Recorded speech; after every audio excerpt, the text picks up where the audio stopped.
joking. I'm joking. It don't matter where we want to.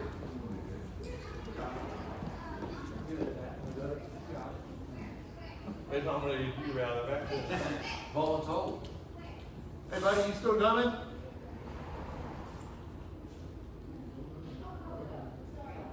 You're good.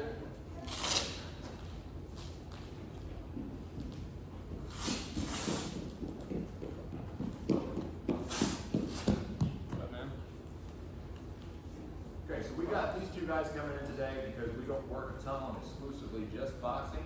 But for those of you that don't know who these two people are, this is Jeremy Bates and Corky Salyer.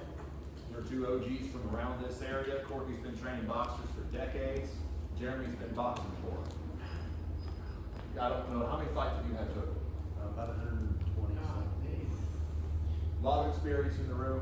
Brought him in. He's going to talk for a little while, probably put us through some stuff. So we're just going to listen, watch, and take it all in. Cool. Hi guys, how are you? Good. My name is Jeremy Bates, they call me the Beast. I've got that nickname a long, long time ago. I've had about 125, 126 professional and amateur fights. Had about 80 amateur fights. I had right at 50 pro fights, 49. So, I started boxing back in 1995. I was about 19 years old before I ever had a boxing glove on. I had played sports throughout my whole career. You know, I was a basketball player, a football player, and I got married right out of high school and had a baby. And I was really poor. And the only thing I could afford to do was box. So the Westwood Boys Club was the only thing that, honestly, that I could afford to do. I walked in and they said, hey, we're fighting in 2 weeks. And I said, well, let's do it. And, you know, I trained for a couple weeks and they threw me in there. And that's what they did. They threw me in there every week after that for years with anybody and everybody that would fight, you know, from 178 pounds to super heavyweight. I fought them all. I stayed at 201 pounds. I stayed right at 201 so I could lose a pound or gain a pound and always get a fight. I had, like I said, in 5 years I had 80 amateur fights, and that's really smoking. That's fighting somewhere every single weekend, and that's what we did. John Jervis and Charlie Henshaw were both off work at the time, and you know, they were willing to just take me everywhere. And honestly, that's what we did. We fought anybody and everybody. In one weekend tournament, I fought 2 national champions in the same tournament. So, you know, I had 26 amateur losses, which is, you know, quite a few losses. You know, I was 52 and 26. And, you know, I mean, that's not a great record, but considering the times that I fought the #1 guy in the country, you know, and all these, but I was stopped one time as an amateur, one time. I fought anybody and everybody, and that's how you learn. That's what you do. You go and you fight and you do it. Because no matter how many books you read on swimming, until you get your ass wet, you're not going to know what it is. And that's where you learn. You know, in the sport of boxing, you learn as an amateur with the big gloves and the headgear. And that's what I did. And you know, as a professional, I have kind of fallen into the same thing. You know, if somebody wants to fight, you know, I kind of want to do it. You know, in my 50s, I'm fighting in my 50s, and I'm 3-1 in my 50s, which, you know, is not that bad. You know, who does that? There's only been 5 fighters in the history of the sport of boxing to fight in 5 different decades. 5, and Roberto Duran is one. So I gotta stay in shape to where when we hit the 2030s, I at least gotta fight one time, so I'll be number 6. There'll be 6 fighters in the history of the sport that's fought in 5 different decades, and that's what the plan is. I'm going to keep at this. You know, I did lose my last fight, and you know, people think, oh, you know, oh, you've got to be so upset. Listen, if you live by the sword, sooner or later, you're going to die by the sword. You know, and sooner or later, everybody in this sport gets caught, and I got caught in front of people. Hopefully you get caught in the gym, you know, where nobody's watching, because that's what we train to do. But sooner or later, it's going to happen. You're going to run into one, and you know, you're going to get caught. And that's just what happened. I'm not upset about it. You know, it is what it is. But, you know, I'm gonna get that guy back because he had his Buster Douglas day. That's what it was, because 99 out of 100 times, Mike Tyson knocked Buster Douglas out. 99 times out of 100, I killed this guy. And that's what I'm gonna do. I'll get him back. It's gonna take a lot of issues, you know, with the commission and all that stuff, but, you know, I'll get him.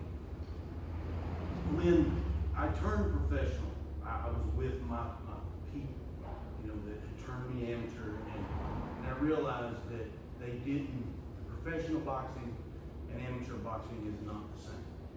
Amateur boxing is about the sport, the love of it, and all the stuff that you do. Professional boxing is about money, and it is. It's about money, it's about punishment. It's about, you know, getting where you need to be to buy a house, buy a car, all this stuff. And the only person that, in my area, the person that was the mecca of professional boxing was Corky Salyer. And I went to Corky and I said, Corky, I want to turn pro. And he said, well, you know, you need to do this.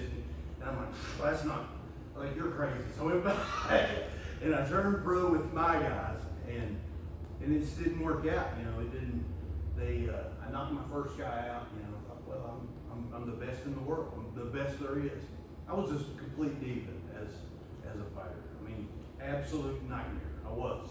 I don't know how he put up with me for all those years, because I've dealt with fighters that were nowhere close to the attitude and of me, and I'm like, oh my God, these guys are crazy.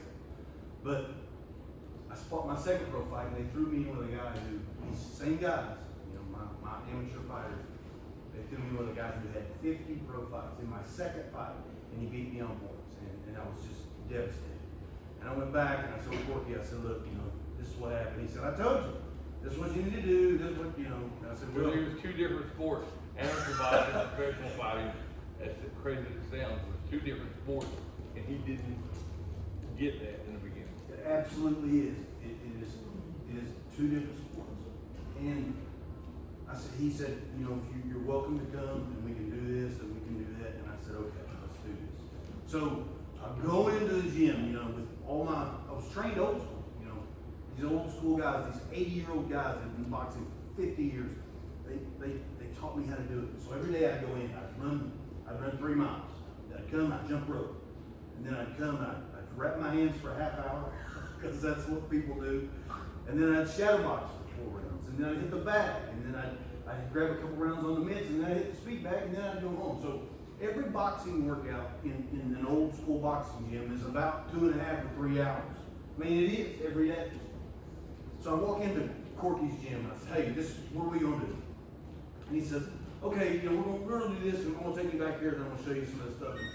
And we start doing all these drills, and I said, well, this is crazy. I'm not doing this. And he said, we argued, listen, for a year solid, we had the most knockdown, drag out fights about these crazy drills that he had me do. That I just thought, well, it's crazy. That's not boxing, you know. And they were crazy drills, because the boxer walked in and watched. I mean, I thought, well, this is crazy.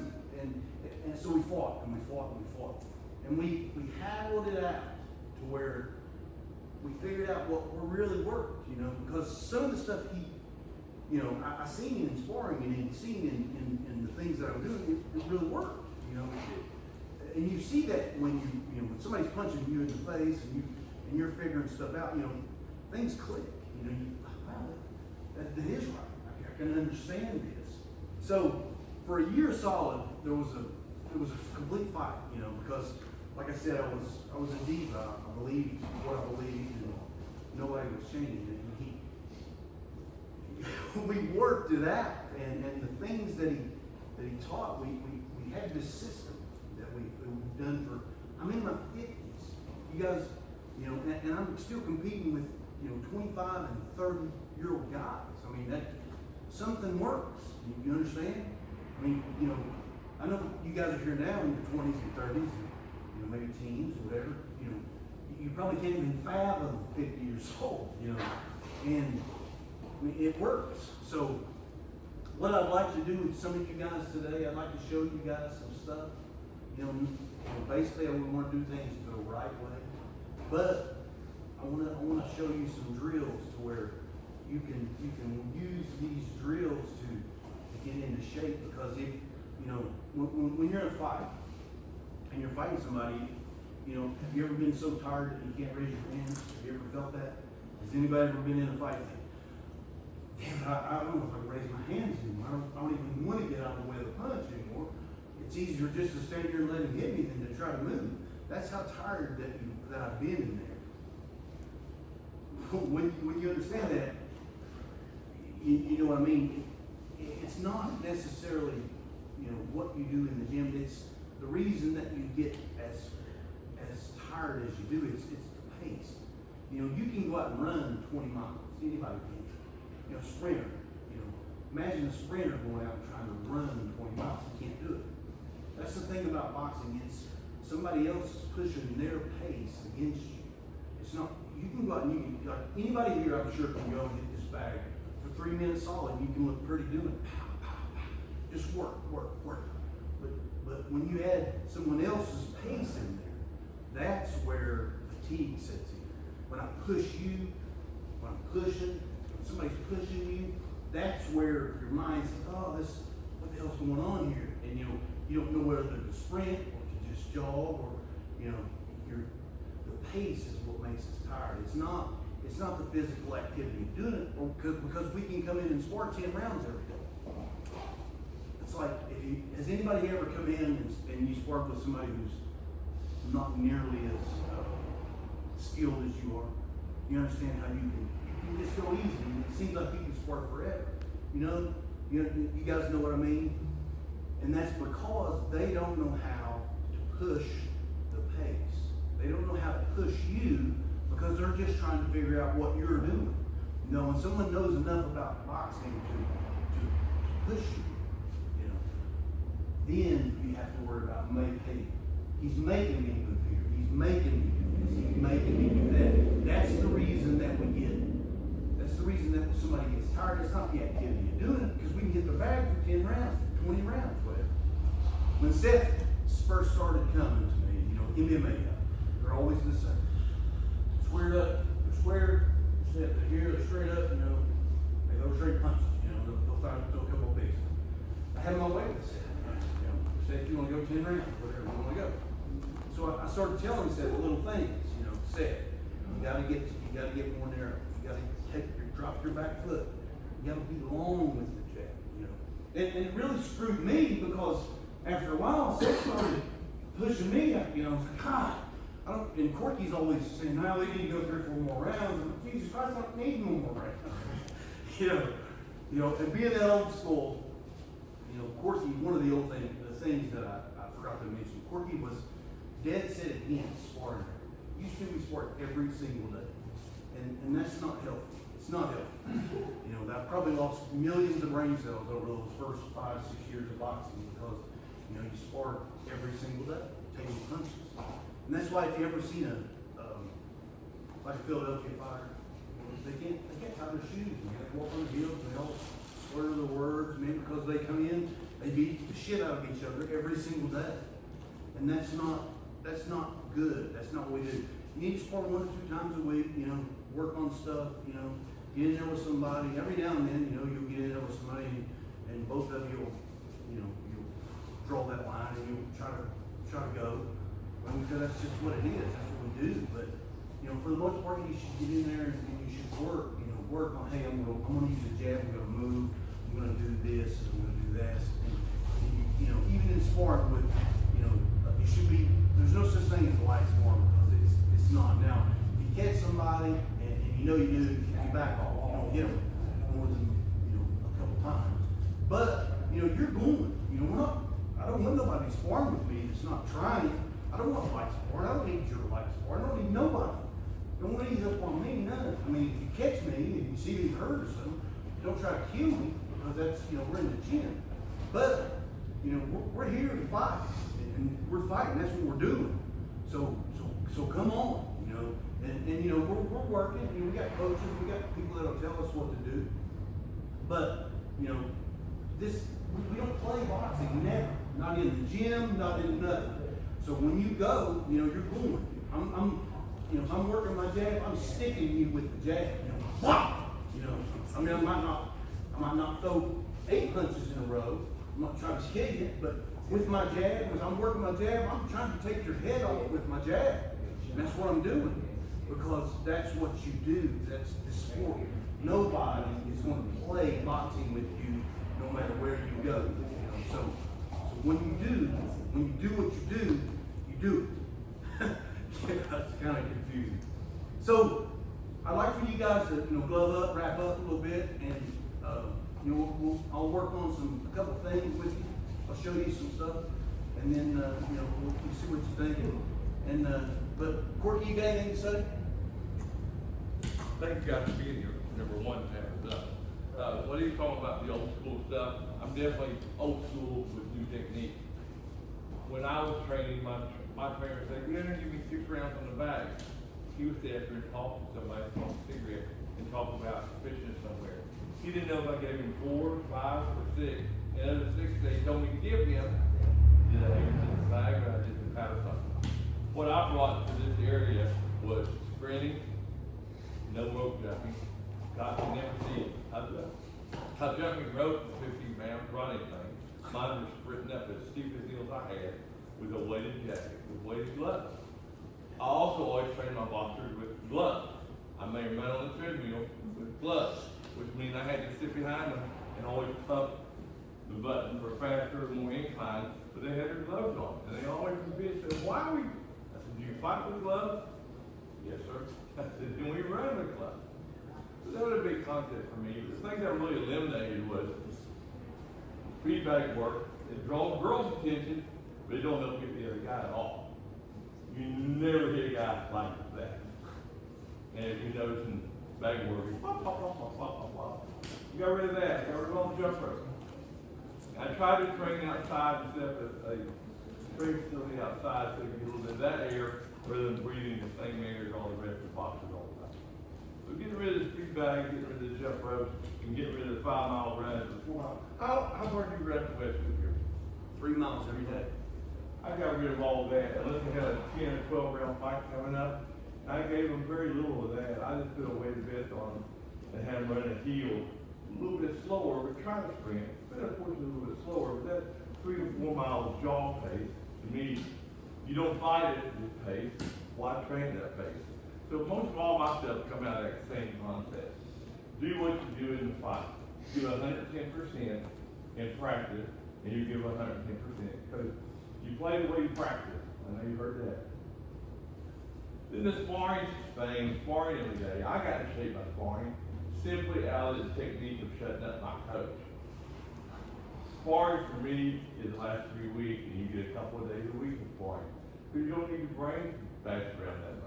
I was always like wanting to be pretty weight. I didn't want my lip busted, I didn't want my nose busted, I didn't want my eyes swollen. So I wanted to keep the sparring down to the least amount of total sparring rounds as I could. And sparring rounds to me is only about 3 or 4. It's not 10 or 12, but you got a big title fight coming up. I might let my boxer go 8, 9, 10 rounds, but I never let him go with the same guy all 8 rounds. I had this guy for 4, this guy for 2, this guy for 3. So they see something totally different. Even if they were fighting other heavyweight, I let them spar with lightweight and middleweight. Just give them a little bit of different reaction. I do believe in soft sparring or light sparring to a point. I think sometimes you have an injury and you need to baby it. And I'm big on babying injury. If your injury is injury, then don't train or take it a little bit lighter. Even to this day, we argue about structure. But some of those small key things made me, I don't know, it made what I brought to the table a wanted item. Because the guys who liked me were my friends and they were older coaches, they kind of resented me. I had a funky haircut, I dressed funky, I'm a single guy, you know all that brings to the table. I wasn't married, didn't have kids. I lived my life differently. In my practice session, an hour and a half is a long time. I'm looking for an hour and 15 minutes to get you out of here. Of course, that's changed from the old days too, when Rocky was chasing a chicken and carrying a log on his back. You know, back in the Rocky film days. I wanted my guys to get home with their kids, or take their kids to soccer practice, basketball practice, whatever, when I was growing up, parents didn't go to practices. So you didn't have that parent trying to jam this little boy to this field, this little boy to this field, and somebody else to box with me. How do you take care of all those kids? I had to kind of change in retrospect of what was going on all the way around us, you know. And how girlfriends don't want to spend 3 hours at the boxing gym. Because if you make that girl unhappy, you're going to be unhappy. You know? After you know those things, you know. Keep her happy because get you in, get you out. And give you as much as I can give you. There's a couple, in most of my sessions, there's a couple 2 or 3 minute breaks, but the rest of mine's a 1 minute break. Why? Because you fight that more. 1 minute break. Wade's best are big. Wade's gloves are big with me. In between hitting the bag, we're doing jumping jacks. And it seems like jumping jacks have kind of come back into being vogue now, because it makes you tighter in a different way than running does. And my guys hate jumping jacks. You know that's very old school, but jumping jacks with a weighted vest on after you hit the bag, there's a different twist to it. I'll throw a couple other things at you. I always have a helper, or I'm always touching the bag. Every time he hits the bag, I know exactly how hard he hits it. I know him through and through, or all the boxers, but him particularly. I know when they're starting to peter down. I know it when my fingers touch it. I'm sitting in a chair, or I'm standing now sitting in a chair because I got bad knees. Well, I've got my hand on the bag. A lot of people say, well, if he changes that swing. Well, no, a boxer isn't doing that. I want you to hit the bag hard for 3 rounds. To where I know within those 3 rounds, you're giving me 100% every 10 or 15 seconds. You're giving me all you got, rather than backing off and coach it up here. He's throwing every punch as hard as he can throw. I'm big on turning 3 points over too. We throw any kind of punch, right hand, left hand. You throw a punch, you turn your thumb over, you turn your elbow over, turn your shoulder over, turn over, pop. Not like that. See where my fist is there? If I turn everything over, watch how it goes out. You get another 1.5 inches. A lot of guys still don't do that. So when I teach somebody to jab, turn your thumb over, turn your elbow over, turn your shoulder over. And by turning your shoulder over, the shoulder off will give you a defense. Right there. I know you're all past that. But I'm big on that 3-point turnover step. And I'm always bitching. If you watch, come in my gym, you hear me say, turn it over, turn it over, turn it over. With that, you get like this, then watch what happens. See how much farther it goes? A lot of people forget that. It's a big deal. That instant half is a big deal. But I can touch you from right there, and you can't touch me. And then that instant half changes everything. So, quick in and out to make your family happy when you get home. So you need stuff over clothes to get ready to work.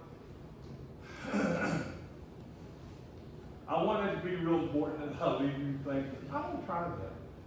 How long do y'all practice with people today? How long? It's like about an hour and a half. Yeah, that's good. Yeah. Do you do it with that concept in mind to get out of here as quick as you could? Or that's just the way it plays out? Well, I got license usually because I gotta get home. Okay, see, that's exactly what I'm saying. So, why did I become a notoriety with the Golden Glove? Because I got those kids back home to do their homework and parents started liking me. Plus, my guys I train, no matter what, they throw more punches. They never run out of air. And they have more heart than the other guy. My old boxers from years ago in the 70s will come back to me and say, Corky, his feet's terrible. I fought that with him for a long time. His feet's terrible. Not for him, but for the tough man. Because I only had a tough man under my tutelage. The tough man wanted to be with me 3 months at the most. That's a long time. You can't teach feet. He's right. You can't teach feet in 3 months. You learn boxing. Boxing is taught from your feet up. And that's the truth. If you want to learn it the right way, you learn from your feet up. Your hands are the last thing. But in this situation, when you got tough men coming in and they got to get in shape for 3 months, you don't have time to teach feet. Feet take forever. Feet takes years to learn. I mean, I still mess up sometimes. Nobody's perfect with their feet all the time. But the most important thing with the the sport of boxing are your feet, where you put your feet all the time. 100% right. But if you don't have time to work on your feet, you just not work out.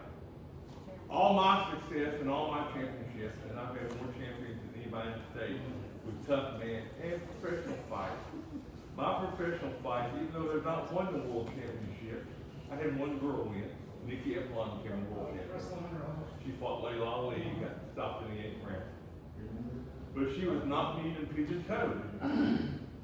She ran like that. But she would beat any guy I had in the gym. I guess it was one or two. Couldn't be. One of them maybe might be in this building. But by having all these champions, the other coaches started saying, Corky, they're not taking their feet, their feet are on weight. They're not turning their hips. What's up with Corky? So a couple of guys finally came to me and said, come up to my practice.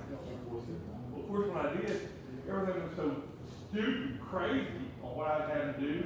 I was having Greg Rawls manual throw around. I had him do that. I had him run from point A to point B, carrying a man. And then when they hit the heavy bag, I got to hit the heavy bag.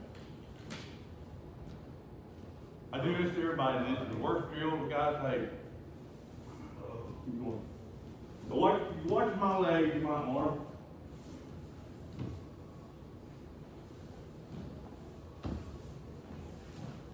You do 2 minutes of that, ready to throw up. It's a nightmare. Hey, worst drill that anybody's ever done.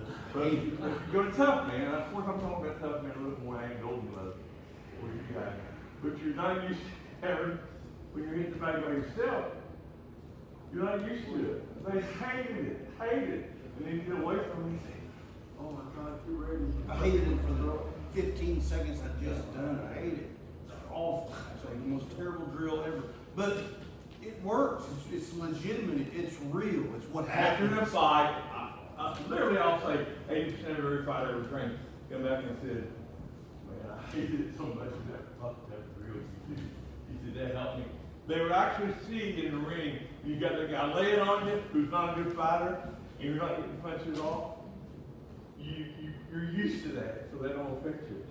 Now I'm talking tough man. Tough man was different than golden glove.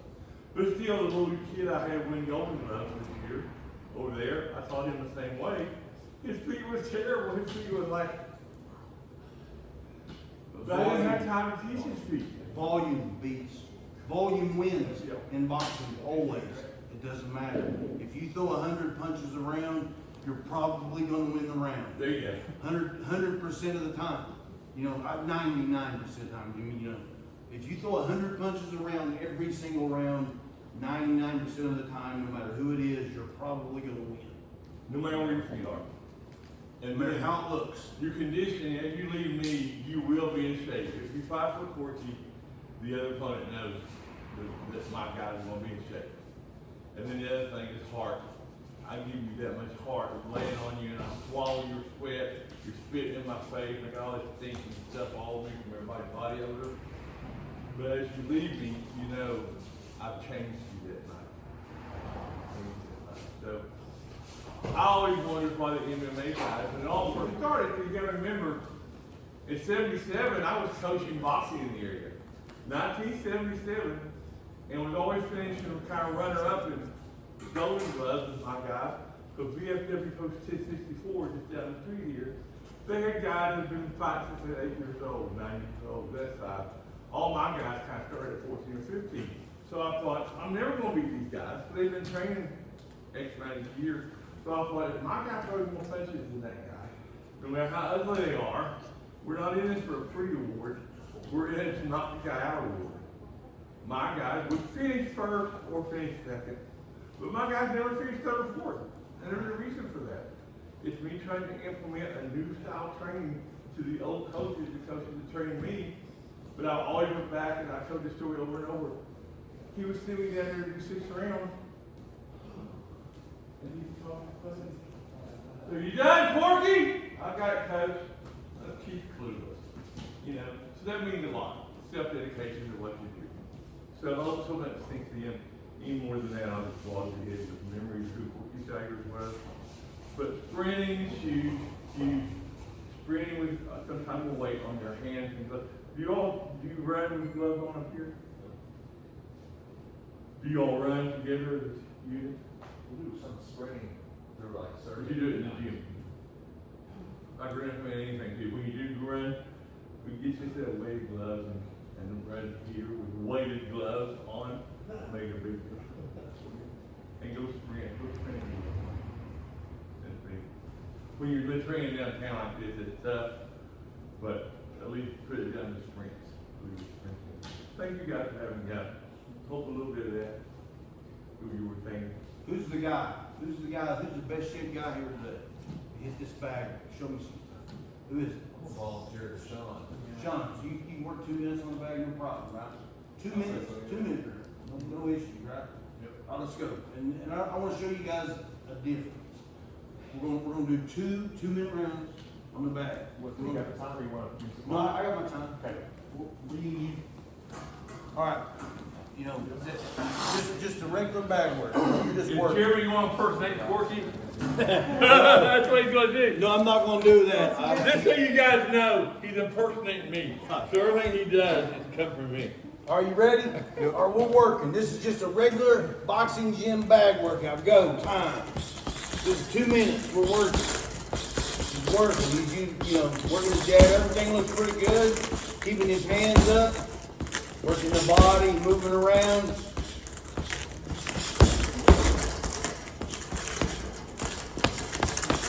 Do some extension on those muscles. Make them long, keep them long. Just a regular bag workout. Can I interject something? Sure. You're not hitting the bag right now with a shit. Hit the bag. Hit it. There you go. Now. Every now and then you gotta turn it up. That's the thing. Hot and cold. Sometimes. There you go. You don't want to hurt. You don't want to bust every one of them. You gotta go hot and cold. He's got to be looking for stuff. But this is just a regular bag workout as far as the boxing gym goes. This is how we work it. You know, you work it. You're moving around. The bag's moving. You know. Of course, you don't do it. I'm going to show you the difference. You know, this is the bag.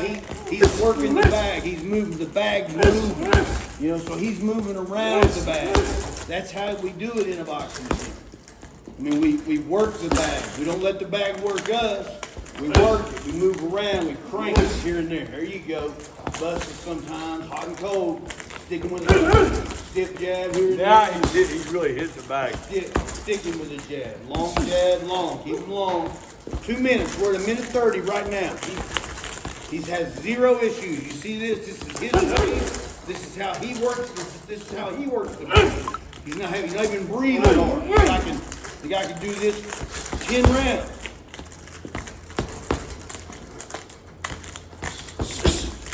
Seconds out, busting. Finish the round. Let's go. 10 seconds. Last 10. Give me 10. There you go. Good. 5. Come on. Bust 5. 5. Good job. Time. Good job. Now that is a regular bag workout in a boxing gym. That's how you do it. Perfect. Moved around. He went hot and cold. Kept everything long. He worked the bag. You know, he didn't let the bag work him. He never pushed it. He punched it into where he wanted it to go. That's how you're taught. And it's right. That's how we do it. You know, when we work that bag. Now, this is the different side. Now, Corky, scoot up there and do your thing. We're going to do a 2 minute round. To where it's not your pace. That's his pace. He works that bag at his pace. He's making that opponent do things with his feet, with his hands. Everything I'm doing, you know, I'm moving. I'm putting him where I want to put him. The same way we put the bag, we're going to put the bag by moving our feet and our hands. Pow. We move, you know. Boom, boom, boom, boom. And I think what Now, he's getting ready to show you, if you follow this, after he's done with this round, you're gonna go, wow, what a different. A round's a round, but it's a different round. Now look at him. He's not even breaking a sweat, not breathing hard, nothing. Now we're going to do a round of our drill that we've come up with, to where we're working somebody else's pace. This is somebody else's pace. He's going to make you. We're going to go straight. Pow, pow. All you're going to do is just rhythm. Pow. Keep your hands moving. And then when he says change, I want you to rip. Wham, wham, wham, wham. Give me 4 hooks, 2 on each side, as hard as you can do them. I mean, rip them. But you do the repetition until you hear me say hit. And as soon as you're done with those hooks, you're gonna go right back in the rib. We're gonna rib it. And hit it a little, hit it. You know, don't try to kill it. We're just going rib it. And then when he says, hold it. When he says, give him to me. I mean, rip. And then go right back in the rib. Right back into that. Right back into it. And we're gonna do 2 minutes. Take a breath. Here we go. Time. All the way out there. Keep your hands long. We're going to keep them long. There you go. Good. Keep your hands moving. Corky, it's on you.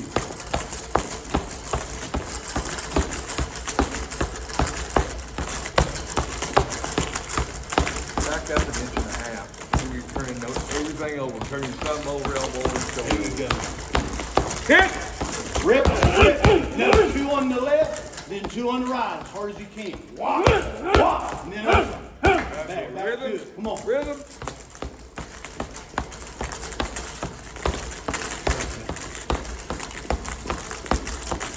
Hit! Rhythm.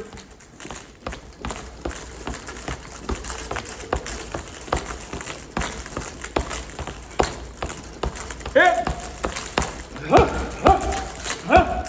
Rhythm. A little bit faster on your rhythm. Turn your shoulder over, turn your elbow over, turn your thumb over. It gives you an extra 1.5 inches on this one. Hit! Come on.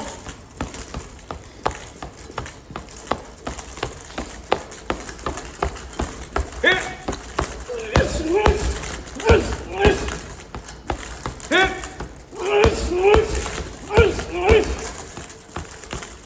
Good long rhythm. Long. 5. Hit!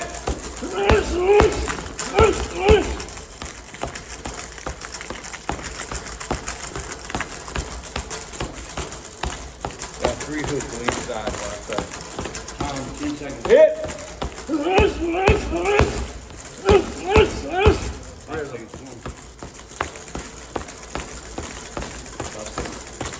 Hit! Time. Now, See, the first thing he heard from him was, woo. big difference. And it's all about pace. That's what you're going to figure out in this sport. It ain't about getting tired. It ain't about, what somebody's doing.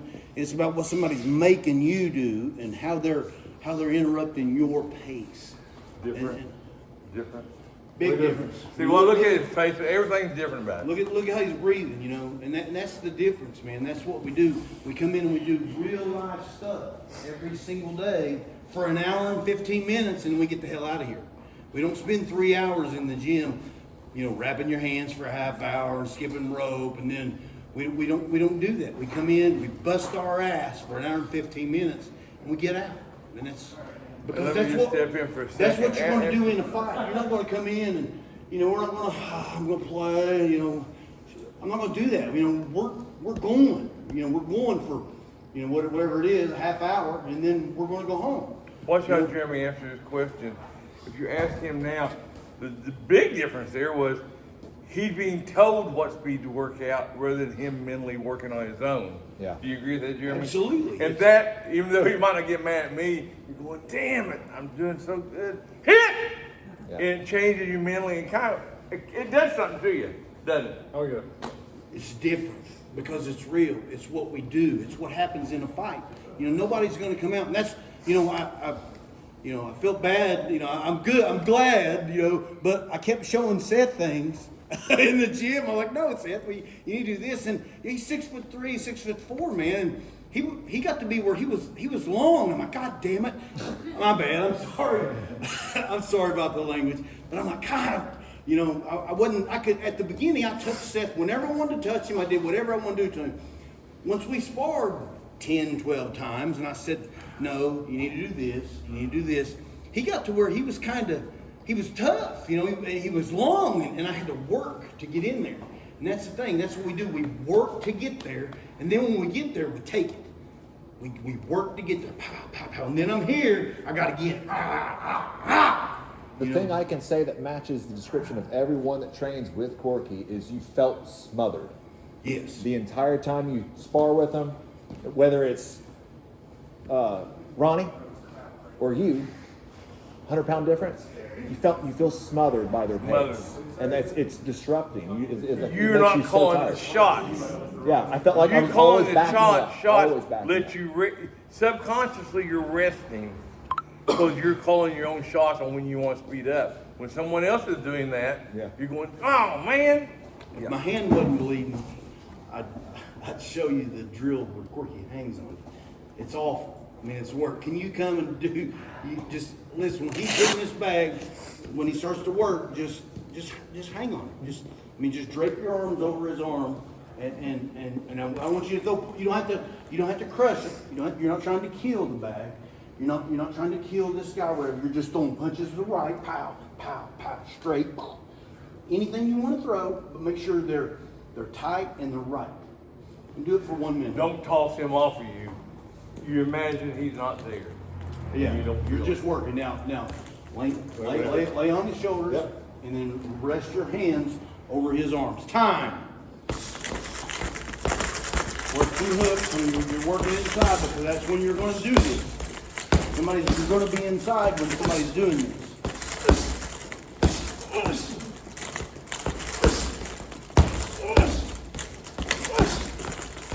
We're going to do one minute round of this. I want to show you guys. This guy's in fairly good shape. You've seen him hit the bag for 2 rounds. Put your body He wasn't weight even on his breathing shoulders, hard. Seth. See that weight that Seth is laying on his shoulders is just wearing him out. And this is what happens when we fight inside, because sooner or later somebody's going to make you fight inside. There's going to be somebody who's just as tough as you are, and their head's going to be right here, and you guys are going to be banging away on the inside. He loses his balance as you're laying on him. 10 seconds, let's go. Bang it out, man. Let's go. Come on, finish strong. 10 seconds. 5, let's go. Come on. There you go. Finish. Time. Tell me that don't suck. That sucks. That's the worst. It's the absolute worst exercise that anybody's ever invented. It's awful. I'd like for all of you to maybe glove up and let's get on the bag, maybe 3 or 4 at a time. And I want to go through some pace. I mean, we'll go through, I'll show you guys, let you work around of your pace. And then I want to show you the difference so you can really appreciate it. I mean, anybody can sit back and tell you stuff. And that's like boxing. I can tell you all about boxing that you want to hear, but until you actually get hit in the mouth, you're not going to understand things. Until you actually do this, you're not going to understand what it feels like. You're not going to understand how it's applicable to the real world. So glove up. Everybody grab a bag, and we'll do a couple rounds. Pick 5 with the regular guys. Do that first. Yeah. Then 5 at a time. Is that cool? That's fine, yeah. Okay. Seth, do you have like a standing bag that you could hit? Yeah. While doing this drill? You got one that's somewhere. Yeah, just hold the bag. Him pushing you sideways and backwards really fast. Because you're used to being right there where you want it. If you got I just do a bit of that and just kind of push from shoulder to shoulder. It just throws your legs off just enough to where you're not ready to throw back. Make sense? Yeah.